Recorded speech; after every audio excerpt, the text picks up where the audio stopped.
स्वागत है आपका। आप देख रहे हैं इंडिया टीवी। आपके साथ मैं हूं प्राची पाराशर। वक्त हो गया है प्रहार का। कल ही बीजेपी अध्यक्ष नितिन नवीन ने अपनी नई टीम का ऐलान किया था। नितिन की नवीन टीम में 65 लोगों को शामिल किया गया है। अब बीजेपी अध्यक्ष नितिन नवीन ने 3 राज्यों के प्रभारी को बदल दिया है।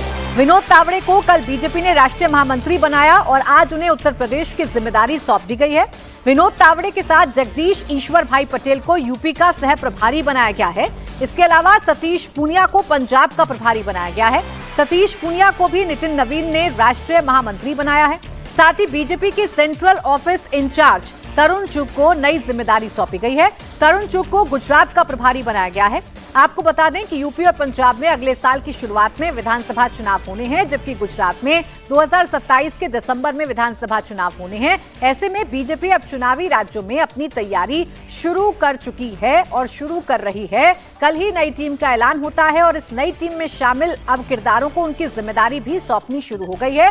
विनोद तावड़े को एक बार फिर से यूपी की जिम्मेदारी दी गई है, तो सतीश पूनिया को पंजाब की जिम्मेदारी दी गई है। देवेंद्र पाराशर हमारे पॉलिटिकल एडिटर हमारे साथ जुड़ गए हैं। सीधा उन्हीं के पास चलते हैं, एक करके बात करते हैं। देवेंद्र, सबसे पहले बात उत्तर प्रदेश की और विनोद तावड़े की कर लेते हैं। कितनी बड़ी जिम्मेदारी विनोद तावड़े के कंधे पर है? बिल्कुल प्राची, बड़ी जिम्मेदारी जो कि कंटिन्यूटी में है। जिस प्रकार से राष्ट्रीय महामंत्री के तौर पर पुरानी टीम में भी थे, इस टीम में भी उनको जगह मिली है, उसी प्रकार से पुरानी टीम में भी उत्तर प्रदेश की जिम्मेदारी उनके ऊपर थी। उत्तर प्रदेश बीजेपी संगठन की जिम्मेदारी उनके ऊपर थी। एक बार फिर से उनके ऊपर ही ये भरोसा जताया गया है, उन्हीं को ये जिम्मेदारी दी गई है, क्योंकि अगले साल चुनाव होना है। तो समझा जा सकता है कि एक कितना बड़ा टास्क होगा उनके हिसाब से। और बीजेपी महामंत्रियों की सूची देखें तो उन महामंत्रियों की सूची में आपको पहला नाम विनोद तावड़े दिखेगा। स्वाभाविक तौर पे पार्टी में उनके प्रोफाइल के हिसाब से आप जो वरीयता क्रम महामंत्रियों के हिसाब से आप समझ सकती हैं। तो हालांकि ऐसा नहीं होता कि बहुत स्ट्रिक्टली उसको फॉलो करें, लेकिन एक बात ज़रूर ये रहती है कि जो आपका सीनियर मोस्ट नेम है उसको आप सबसे ऊपर रखते हैं। तो एक हाई प्रोफाइल महामंत्री वो हैं ही। महाराष्ट्र में ऑलरेडी उनके पास एक लंबा एक्सपीरियंस रहा है। उसके बाद वो राष्ट्रीय राजनीति में जब दिल्ली आए तो फिर आपने देखा कि किस प्रकार से पहले हरियाणा में वो प्रभारी थे, फिर बिहार में प्रभारी थे और बिहार में पार्टी को शानदार सफलता हासिल हुई। उत्तर प्रदेश की जिम्मेदारी उनको दी गई थी पहले से, आज एक बार फिर से दी गई है। यानी कि इस टर्म के लिए भी उत्तर प्रदेश की जिम्मेदारी बतौर महामंत्री उन्हीं के ऊपर रहेगी। और अगले साल जब चुनाव होना है तो निश्चित तौर पर पार्टी का संगठन, पार्टी का बूथ, पार्टी के कार्यकर्ता कितनी मजबूती के साथ पार्टी को चुनाव जिताने में मदद कर सके, इसकी एक बड़ी जिम्मेदारी उनके ऊपर रहेगी। उत्तर प्रदेश के लिहाज से प्रभारी की जिम्मेदारी, प्रभारी की भूमिका और बढ़ जाती है ये सोचकर कि एक चीज़ तो कि तीसरी बार आप सरकार में जा रहे हैं, तो एंटी इनकम्बेंसी न सिर्फ लोगों में बल्कि कार्यकर्ताओं में आने का भी एक अंदेशा रहता है। तो उस अंदेशे को कैसे ख़त्म किया जाए, कैसे दूर किया जाए, वो एक बड़ी जिम्मेदारी संगठन के नेताओं के ऊपर रहती है। उसमें सबसे बड़ी भूमिका विनोद तावड़े की ही रहेगी। दूसरी चीज़ की आमतौर पर प्रभारी जब बनाया जाता है तो उसमें कोशिश ये रहती है कि संगठन और सरकार, अगर वहाँ पर पार्टी की सरकार है तो संगठन और सरकार में बेहतर तालमेल कराया जा सके और अगर कोई गैप है तो उस गैप को पूरा कराया जा सके। तो ये सारी चीज़ें विनोद तावड़े बखूबी करने के लिए जाने जाते रहे हैं और उसी लिहाज से उनको उत्तर प्रदेश की भूमिका पार्टी के राष्ट्रीय अध्यक्ष नितिन नवीन ने दी है प्रभारी के तौर पर। बिल्कुल देवेंद्र, अगर उत्तर प्रदेश की ही बात कर लें तो उत्तर प्रदेश में इस बार बीजेपी के सामने चैलेंजेस क्या है? एंटी इनकम्बेंसी फैक्टर तो है ही, इसके साथ ही साथ संगठन स्तर पर अखिलेश यादव के एक्टिव होने से, सॉफ्ट हिंदुत्व पर टारगेट करने से क्या चैलेंजेस हैं जिन पर काम विनोद तावड़े करेंगे? और जैसे प्राची, स्वाभाविक तौर पर चैलेंज की अगर आप बात करें तो एक बहुत आसानी के साथ अगर चीज़ों को समझें तो 2014 की लोकसभा का चुनाव के जो नतीजे रहे हों, फिर 2019 के लोकसभा चुनाव के जो नतीजे रहे हों या 2024 के लोकसभा चुनाव के नतीजे रहे हों, इन तीनों इलेक्शन में अगर आप देखें तो बीजेपी की सीटें कम हुई हैं। और दूसरा, विधानसभा चुनाव के हिसाब से आप बात करें तो 2017 की जो विधानसभा चुनाव के जो नतीजे थे, फिर 2022 के जो विधानसभा चुनाव के नतीजे हैं, उनमें भी सीटों में पहले की तुलना में कमी आई है। तो एक लंबे समय के बाद ये स्वाभाविक सी बात हो जाती है राजनीति में। लेकिन पिछले लोकसभा चुनाव का जो नतीजा था वो निश्चित तौर पर आप कह सकते हैं कि बीजेपी के लिए एक अलार्मिंग सिचुएशन था, खासतौर पे उत्तर प्रदेश के लिहाज से कि पार्टी का एक तरह से आप कह सकते हैं कि पावर सेंटर वहाँ पर है। प्रधानमंत्री खुद वहाँ की कंस्टिट्यूंसी से आते हैं, बनारस से। योगी आदित्यनाथ जैसे पॉपुलर लीडर वहाँ मुख्यमंत्री हैं। तो ऐसे कंडीशन में इतने बड़े नेताओं की मौजूदगी में वहाँ संगठन बहुत मजबूत हो चुका है। तो फिर नतीजे कैसे वैसे आ गए, तो ये पार्टी के लिए एक अलार्मिंग सिचुएशन था। और वहाँ पर एक बहुत ज़रूरी चीज़ थी ये पार्टी के लिए कि अपने कार्यकर्ताओं को वो निराशा से बचाए, कास्ट कॉम्बिनेशन का बेहतर तरीके से ध्यान रखें, क्योंकि ये सारे चैलेंजेज अपोजिशन के द्वारा आएंगे। अपोजिशन के द्वारा एक नैरेटिव बनाने की कोशिश की जाएगी कास्ट को लेकर, या फिर दूसरी चीज़ें जो सरकार के खिलाफ माहौल बनाने के लिए कही जाती हैं। तो ये सारे चैलेंजेज आने स्वाभाविक है वहाँ से, और क्योंकि तीसरी बार किसी भी सरकार का चुनाव में जाना अपने आप में एक बड़ा टास्क रहता है एंटी इनकम्बेंसी फैक्टर के लिहाज से अगर आप देखें, तो उन सारी चीज़ों को न्यूट्रलाइज करने की जिम्मेदारी सिर्फ मुख्यमंत्री के तौर पर योगी आदित्यनाथ की नहीं रहेगी, बल्कि संगठन की भी रहेगी। निश्चित तौर पर योगी आदित्यनाथ सबसे बड़ा चेहरा उत्तर प्रदेश के नेताओं के लिहाज से बात करें, दूसरा चेहरा प्रधानमंत्री नरेंद्र मोदी वहाँ पर रहेंगे, तो ये दो बड़े चेहरे रहेंगे। लेकिन संगठन पूरी सक्रियता से उन चेहरों का ग्राउंड पर इस्तेमाल कर सके, ये जिम्मेदारी संगठन की रहेगी। और वहां पर संगठन के प्रभारी के ऊपर जिम्मेदारी रहेगी कि अलग अलग पॉकेट में कहीं भी कोई असंतोष है या ऊर्जा की कमी है तो उसमें वो सकारात्मक ऊर्जा भर सके। क्योंकि चैलेंजेज आप देखें तो बहुत सारी चैलेंजेज 2024 के बाद भी आए हैं, जिसमें चढ़ावा चोरी जैसे नैरेटिव अपोजिशन लगातार फैला रहा है। जी देवेंद्र, एक वो राज्य है जहां तीसरी बार सरकार बनाने के लिए बीजेपी जा रही है, और एक वो राज्य है जहां बीजेपी सत्ता के सूखे को खत्म करने के लिए जा रही है, और जिम्मेदारी दी गई है सतीश पुनिया को पंजाब की, जिनका स्ट्राइक रेट बड़ा बेहतर है। वो किस तरीके से, कितना बड़ा चैलेंज उनके सामने होगा? और पंजाब के इलेक्शन के लिहाज से प्राची अगर बात करें तो बीजेपी के सामने अभी जो सबसे बड़ा सवाल है वो ये है कि क्या पार्टी अकाली दल के साथ गठबंधन में जाएगी, अगर जाएगी तो किस फॉर्मूले के तहत, किस रूप में, नहीं जाएगी तो फिर क्या अकेले अपने दम पर वो इस प्रकार का माहौल बना पाएगी।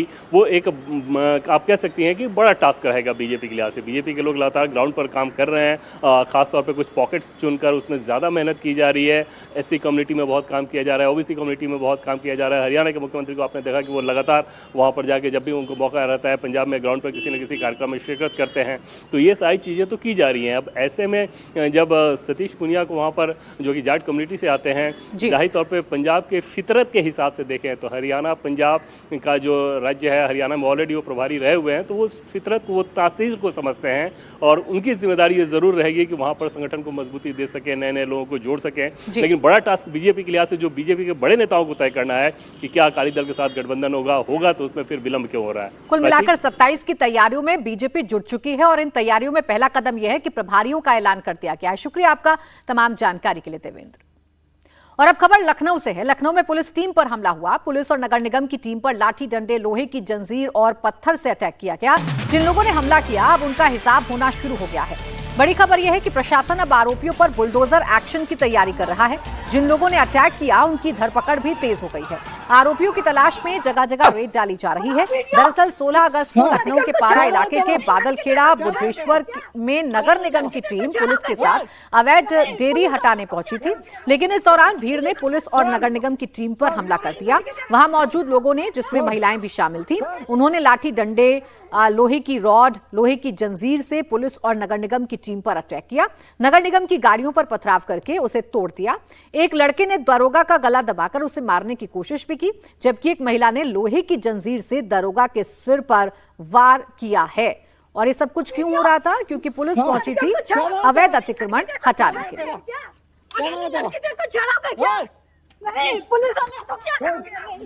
अब ये तस्वीर आप देखिए, ये तस्वीर लखनऊ की है, और इस लखनऊ के पारा इलाके में सब इंस्पेक्टर का गला दबाने की कोशिश की गई है। ये तस्वीर आप देखिए, एक युवक किस तरीके से एक दरोगा को जमीन पर बैठाकर गला दबाने की कोशिश कर रहा है, लगातार गला दबा रहा है। जानलेवा जो अटैक है वो एक पुलिसकर्मी पर किया गया है, दरोगा पर किया गया है। हालांकि अब इन पर कार्रवाई होना शुरू हो गया है। जिस वक्त लड़का दरोगा का गला दबा रहा था वहां एक महिला भी मौजूद थी। उसके हाथ में लोहे की जंजीर थी, जिससे दरोगा के सिर पर हमला किया जा रहा है।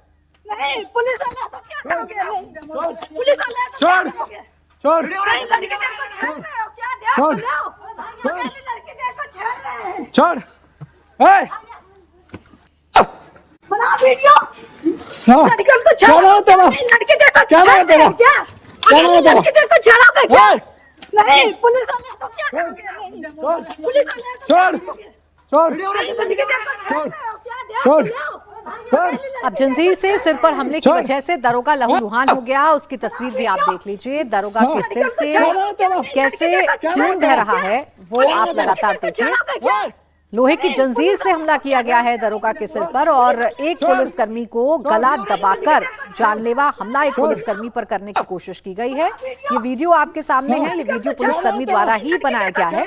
हालांकि ये जो हमलावर हैं जिन्होंने पुलिस पर हमला किया, ये मौके से फरार हो गए हैं, लेकिन गंभीर धाराओं में इन पर केस दर्ज कर लिया गया है, मुकदमा दर्ज कर लिया गया है। फिलहाल खबर यह है कि पुलिस ने मौके से 2 महिलाओं को गिरफ्तार किया। एफआईआर में उनकी पहचान खुशबुन और आफरीन के तौर पर दर्ज की गई है। पुलिस के मुताबिक खुशबुन के पास से घटना में इस्तेमाल लोहे की जंजीर बरामद कर ली गई है। वहीं पुलिस पर हमले के मामले में कुल 14 लोगों को नामजद किया गया है। आरोपियों के खिलाफ जानलेवा हमला, हत्या के प्रयास, मारपीट, बलवा, सरकारी कार्य में बाधा, लोक संपत्ति को नुकसान पहुंचाने और जान से मारने की धमकी समेत कई गंभीर धाराओं में मुकदमा दर्ज किया गया है।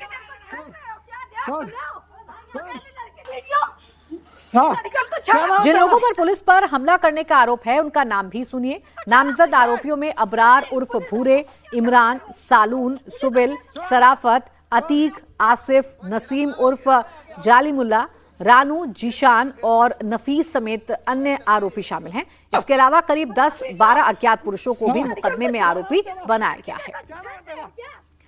पुलिस और नगर निगम पर हुए हमले के बाद प्रशासन फुल एक्शन में है। बड़ी खबर ये कि आज फिर नगर निगम की टीम अवैध अतिक्रमण हटाने पहुंच गई है। इस बार नगर निगम के साथ भारी पुलिस फोर्स भी मौजूद है। पारा इलाके के खेड़ा बुद्धवेश्वर से अवैध डेयरी को हटाया जा रहा है। लखनऊ शहर में अवैध तरह से भैंस और गाय पालने के खिलाफ नगर निगम अभियान चला रहा है और इसी अभियान के तहत पारा में नगर निगम की टीम और पुलिस वाले पर हमला हो गया। अब इस मामले में एफआईआर हो गई है। आज भी ये ड्राइव चल रही है। हमारे साथ नगर निगम के डॉक्टर मौजूद हैं। ये किस तरह की ड्राइव है और क्या मकसद है इसका? ये मैडम, ये हम लोग नगर निगम का अवैध डेयरी के खिलाफ अभियान चलाया जा रहा है और पारा क्षेत्र अंतर्गत समस्त डेयरियों को हटाने का अभियान निरंतर जारी रहेगा। और अभी तक हम लोग यहाँ से लगभग 170 के आसपास भैंसे पकड़ा चुके हैं और आगे भी कार्रवाई जारी रहेगी। अच्छा, जो पारा में हुआ वो क्या हुआ, थोड़ा बयान। पारा में भी इसके पहले भी 16 तारीख को हमारे अभियान चल रहा था अवैध डेयरी का। उसी दौरान लगभग 200 के आसपास पशुपालकों ने हम लोग को आके घेरा और हम लोग की गाड़ियों पे पथराव किया, पत्थरबाजी की और कई उसमें हमारे साथियों को भी चोट लगी और इसके अलावा पुलिस कर्मियों को भी थोड़ी सी चोट लगी थी और सर्वर भी उनका फोड़ा गया था। तब पुलिस संख्या की बल कम थी। आज पूरे पर्याप्त पुलिस बल और पीएससी के साथ हम लोग आए हैं और यहाँ पर अवैध डेयरी को हटाने का कार्यक्रम किया जा रहा है। जो लोगों ने हमला किया था उनके हाथ में लाठी, डंडे और क्या क्या चीजें थी? लाठी, डंडे और पत्थर थे। पत्थरबाजी उन लोगों ने की जिससे शीशे हम लोग की गाड़ी को टूटे और जंजीरों से भी उन्होंने हमारे यहाँ जो SHO थे उनको पीटा, SI को भी पीटा जंजीरों से। तो हमला उन लोगों ने पूरी तरह से किया था और इस बार हमारा पुलिस फोर्स और पूरी पीएससी पूरी मजबूत है और इसी तरह किसी तरह के हमले को टालने की कोशिश की जा रही है। जिस तरह से जंजीर, लोहे की रॉड, लकड़ी के डंडे, आप लोग जब ये ड्राइव चलाने, अभियान चलाने जाते हैं तो इस तरह की दिक्कतों का आए दिन सामना करना पड़ता है? हाँ बिल्कुल मैडम, ये इन लोगों के पास हमेशा इस तरह के लोग विरोध करते हैं और विरोध प्रदर्शन करते हैं। और देख लीजिए कैसे इन लोगों ने रास्ता और नाली से पूरा ब्लॉक कर रखी है, पूरा गोबर से पूरा रास्ता ब्लॉक है और बारिश में खासतौर पर दिक्कतें होती हैं और जन स्वास्थ्य के लिए भी इसमें खतरा बना रहता है। इसलिए अवैध डेयरी को हटाने का अभियान नगर निगम द्वारा किया जाता है। इस तरह से ये अभियान चल रहा है और पुलिस है, पीएससी है, जिन लोगों ने यहाँ भैंसें पाल रखी हैं शहरी इलाके में गैर कानूनी तरीके से, वो अभी भी सड़क पे हैं और काफ़ी ज़्यादा नाराज़गी दिखा रहे हैं। लेकिन क्योंकि यहाँ पर पुलिस और पीएससी और जो नगर निगम की अपनी फोर्स होती है वो बड़ी तादाद में है, इसलिए आगे आने की हिम्मत उनकी नहीं हो रही है। लेकिन पारा में जो घटना हुई उस दिन फोर्स कम थी, पुलिस नहीं थी, इसलिए इस तरह से हमला हुआ है। और अब जो यहाँ पर शहरी इलाके में इस तरह से भैंस पाली जा रही है जिससे नालियाँ सब ब्लॉक हो रही है, दिक्कत आ रही है, उसके खिलाफ अभियान है। और ये गाड़ियाँ हैं, इसमें ये भैंसें जो अवैध तरीके से पली थी जगह जगह पे, उनको पकड़कर ले जाया जा रहा है। और रुचि कुमार मेरी सहयोगी इस वक्त हमारे साथ जुड़ गई हैं, सीधा उन्हीं के पास चलते हैं। रुचि, आपकी रिपोर्ट में तो हमने देख लिया कि अवैध अतिक्रमण को हटाने के लिए क्या काम किया जा रहा है, कितनी बड़ी संख्या में पुलिस फोर्स मौजूद है। जो कल हमला पुलिस वालों पर किया गया उसमें कार्रवाई कहां तक पहुंची है पुलिस की अभी तक? एफआईआर तो हो गई है और नेम्ड एफआईआर भी, और कुछ लोग अज्ञात हैं। पुलिस का कहना है कि जिनका नाम है उसमें उनको तो गिरफ्तार किया जाएगा क्योंकि सरकारी काम में बाधा डाली है और तोड़फोड़ भी की। जंजीरों से आपने देखा कि किस तरह से जंजीर से, लाठी डंडों से हमला हुआ है, साथ में गाड़ियां भी तोड़ी हैं। तो पुलिस अब सबकी एक एक की पहचान करके, क्योंकि इसका वीडियो भी है, तो एक एक की पहचान करके पकड़ने की कोशिश कर रहा है। और पुलिस ये कह रही है कि कोई भी बख्शा नहीं जाएगा जिसने इस तरह का काम किया है। लेकिन अगर आप नगर निगम से बात करेंगे तो जो भी ये ड्राइव जब भी चलाते हैं उनको इस तरह की दिक्कतों का सामना करना पड़ता है, उनके ऊपर हमले हो जाते हैं। क्योंकि जहाँ पर ये काम, जैसे इस समय हम जहाँ खड़े हैं, ये पारा का इलाका है और यहाँ पे शहरी इलाका है, पूरी एक तरह से सड़क ही बंद कर रखी है, भैंसें पाल रखी हैं, जबकि आप शहर में कानून के मुताबिक भैंस नहीं पाल सकते हैं जी। तो बड़े बड़े दड़बे बना के भैंसों को पाला हुआ है। यहाँ पे पुलिस आती नहीं है और मज़ेदार बात यह कि बगल में थाना है, तब भी ये काम हो रहा है। तो नगर निगम को इस तरह की दिक्कतों का सामना करना पड़ता है। लेकिन कह रहे हैं जिसने भी ये किया है, हमला किया है, उनके खिलाफ अब पुलिस सख्त कार्रवाई करेगी, उनके खिलाफ जिससे सख्त आगे कार्रवाई भी भी होगी। और अवैध अतिक्रमण किया है, गलत तरीके से पशुपालन किया गया है, तो उन पर भी कार्रवाई की जाएगी। शुक्रिया आपका रुचि तमाम जानकारी के लिए। इस वक्त एक और बड़ी खबर उत्तर प्रदेश से आ रही है। चढ़ावा चोरी मामले में चंपत राय को क्लीन चिट मिल गई है। एसआईटी जांच में चंपत राय, अनिल मिश्रा को क्लीन चिट मिल गई है। राम मंदिर ट्रस्ट को सौंपी गई एसआईटी जांच रिपोर्ट। चढ़ावा चोरी मामले में 8 लोगों को ही आरोपी बनाया गया है। मामले में पकड़े गए 8 लोगों को आरोपी बनाया गया है, जो अभी पुलिस की गिरफ्त में हैं। और जिन चंपत राय के नाम को लेकर लगातार चर्चा हो रही थी, उनकी भूमिका पर सवाल उठाए जा रहे थे, एसआईटी की इस रिपोर्ट पे चंपत राय को क्लीन चिट मिल गई है। विशाल प्रताप सिंह मेरे सहयोगी हमारे साथ जुड़ गए, सीधा उन्हीं के पास चलेंगे। विशाल, ये कितनी बड़ी राहत है चंपत राय के लिए और क्या बातें एसआईटी में सामने आई हैं, किस आधार पर क्लीन चिट दी गई है चंपत राय को?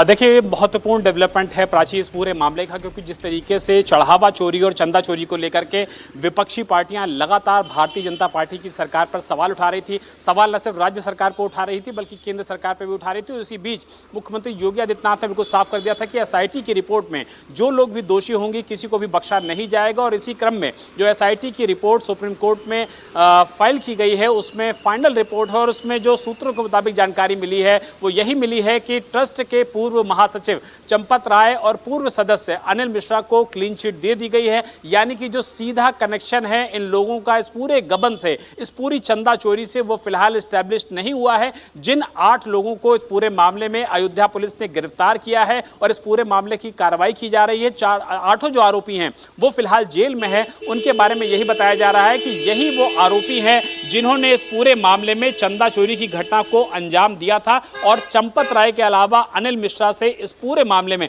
इनका सीधा कनेक्शन सामने नहीं आया है। यानी कि जो लोग चोरी कर रहे थे उसकी जानकारी फिलहाल किसी भी तरीके से चंपत राय को नहीं थी, अनिल मिश्रा को नहीं थी और उनका किसी भी तरीके का इन लोगों के ऊपर जो एक कहते हैं संरक्षण होना भी कम से कम नहीं पाया गया है। इसीलिए एसआईटी ने इस पूरे मामले में दोनों ही लोगों को क्लीन चिट दे दी है। और वो इस लिहाज से भी इसलिए बहुत ज्यादा महत्वपूर्ण हो जाता है क्योंकि एसआईटी की जो रिपोर्ट है वो न सिर्फ लोगों से बातचीत के आधार पर है, गवाहों से बातचीत के आधार पर है, टेक्निकल सर्विलांस के आधार पर है, सबूतों के आधार पर है। और इसीलिए चंपत राय और अनिल मिश्रा का इस पूरे मामले में क्लीन चिट पाना अपने आप में दिखाता है कि ये बड़ा इन्वेस्टिगेशन है। और इस बड़े इन्वेस्टिगेशन में फिलहाल बिल्कुल, और इन नामों को लेकर बड़ा संग्राम विपक्ष ने बना रखा था। अब देखना ही होगा कि इस खुलासे के बाद, इस जांच रिपोर्ट के बाद विपक्ष की अगली रणनीति क्या रहती है। शुक्रिया आपका विशाल तमाम जानकारी के लिए। और अब बात वंदे मातरम को लेकर छिड़े घमासान की। लगातार 2 समारोह में वंदे मातरम का संपूर्ण पाठ नहीं करने के बाद कांग्रेस ने अपना स्टैंड क्लियर कर दिया है। कांग्रेस का कहना है कि वो पार्टी के कार्यक्रमों में वंदे मातरम के 2 स्टैंजा ही गाएगी, लेकिन सरकारी कार्यक्रमों में संपूर्ण वंदे मातरम का पाठ होगा। पहले स्वतंत्रता दिवस के मौके पर कांग्रेस मुख्यालय में वंदे मातरम का अपमान करने का आरोप लगा था। अब गोवा कांग्रेस के कार्यक्रम में खुद कांग्रेस अध्यक्ष मल्लिकार्जुन खड़गे ने वंदे मातरम के 6 स्टैंजा में से सिर्फ 2 स्टैंजा का ही गायन किया। इसके बाद कर्नाटक कांग्रेस अध्यक्ष बीके हरिप्रसाद ने पूरे मुद्दे पर पार्टी का रुख साफ कर दिया है।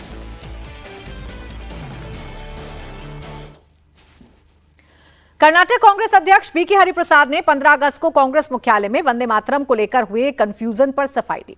हरिप्रसाद ने कहा कि कांग्रेस मुख्यालय में वंदे मातरम गलत गाया जा रहा था, जिसके बाद सोनिया गांधी ने कहा कि गलत नहीं गाना चाहिए। हरिप्रसाद ने कहा कि कांग्रेस के कार्यक्रमों में वंदे मातरम के 2 स्टैंजा ही गाए जाएंगे। सरकार चाहे तो इसके लिए जेल भेज दे।